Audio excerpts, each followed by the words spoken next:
علیہ السلام، جنہیں ہم نوح کے نام سے بھی جانتے ہیں۔ نوح علیہ السلام اپنی کشتی کے قصے کے لیے مشہور ہیں۔ آدم علیہ السلام کے بعد آئے مشہور پروفٹ میں سے ایک تھے۔ اسلامک ٹریڈیشن کے حساب سے آدم علیہ السلام کے لگ بھگ 1056 سال کے بعد دنیا میں آئے۔ بائبل کے بک آف جینیسس کے حساب سے آدم علیہ السلام کے 1056 سال کے بعد آئے۔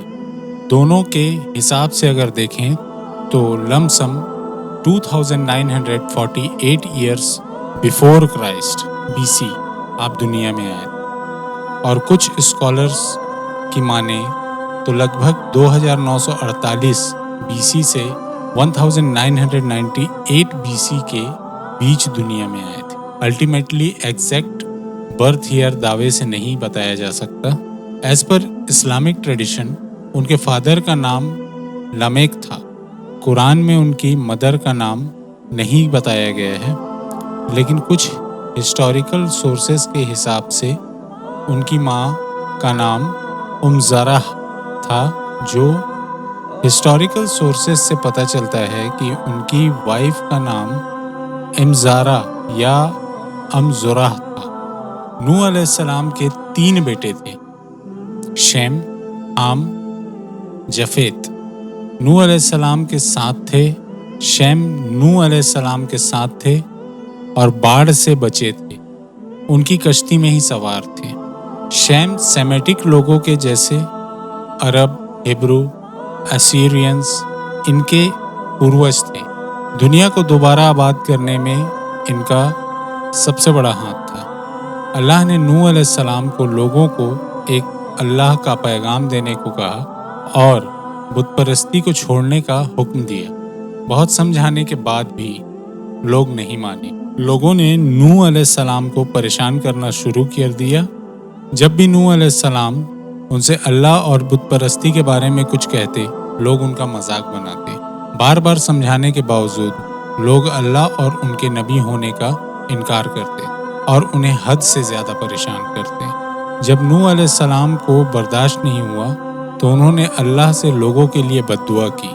اللہ نے نوح علیہ السلام کی دعا سنی اور انہیں ایک وشال کشتی آرک بنانے کو کہا۔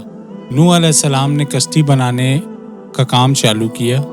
جب کشتی بن کے تیار ہو گئی تو نوح علیہ السلام کو اللہ نے کہا کہ اپنے پریوار، ساتھیوں اور ہر جانور کے جوڑے کو کشتی میں سوار کر لو۔ نوح علیہ السلام نے ایسا ہی کیا۔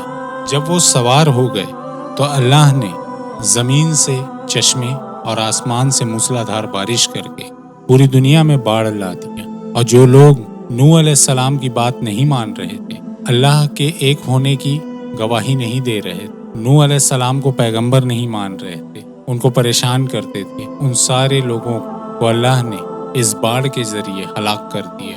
کچھ دنوں تک یہ سلسلہ چلتا رہا۔ پوری دنیا پانی میں بھر گئی اور نوح علیہ السلام کی کشتی ایک پہاڑی پہ جا کر اٹک گئی۔ کچھ دنوں بعد جب پانی پوری طریقے سے نکل گیا تو نوح علیہ السلام، تمام جانوروں کے جوڑے، ان کے ساتھ ان کے پریوار کے لوگ سب باہر آئے۔ وہاں سے دنیا میں انسانیت کا ایک نیا سلسلہ چالو ہوا۔ نوح علیہ السلام کے بیٹے اور نوح علیہ السلام نے دنیا کو دوبارہ آباد کیا، دوبارہ دنیا کو بسایا۔ یہاں سے دنیا ایک نئے روٹ پہ، ایک نئے راستے پر چل پڑی۔ نوح علیہ السلام کے بارے میں جتنی جانکاری شارٹ میں ہم دے سکتے تھے آپ کے سامنے ہم نے رکھا۔